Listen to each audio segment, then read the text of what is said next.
ഓം ശ്രീ ഗുരുഭ്യോ നമ. നിന്ദിക്കപ്പെട്ട് അവഗണിക്കപ്പെട്ട് മനസ്സ് വിടുത്ത പലരും അമ്മയെ സമീപിച്ച് തങ്ങളുടെ ദുഃഖങ്ങൾ പറയാറുണ്ട്. ഒരിക്കൽ എല്ലാവരോടുമായി അമ്മ പറഞ്ഞു, മക്കളെ, അപമാനിക്കപ്പെടുമ്പോൾ നിന്ദിക്കപ്പെടുമ്പോൾ മക്കൾ ഉടനെ പ്രതികരിക്കരുത്. എന്താണ് അതിൻ്റെ യഥാർത്ഥ കാരണമെന്ന് മനസ്സിൽ തിരയണം. നമ്മുടെ പ്രശ്നം ഈ സംഭവിച്ചു കൊണ്ടിരിക്കുന്ന ഒരു കാര്യവുമല്ല, നമ്മുടെ പ്രതികരണമാണ് നമ്മുടെ പ്രശ്നം എന്ന് അപ്പോൾ മനസ്സിലാവും.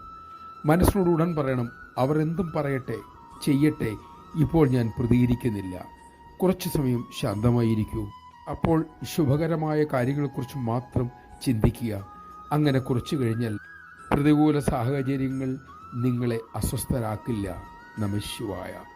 പ്രതികൂല സാഹചര്യങ്ങൾ നമ്മെ മെരിക്കാനായി അമ്മ ഒരുക്കുന്നതാണ് എന്ന് തിരിച്ചറിയാൻ നമുക്ക് സാധിക്കട്ടെ. അതാണ് യാഥാർത്ഥ്യവും.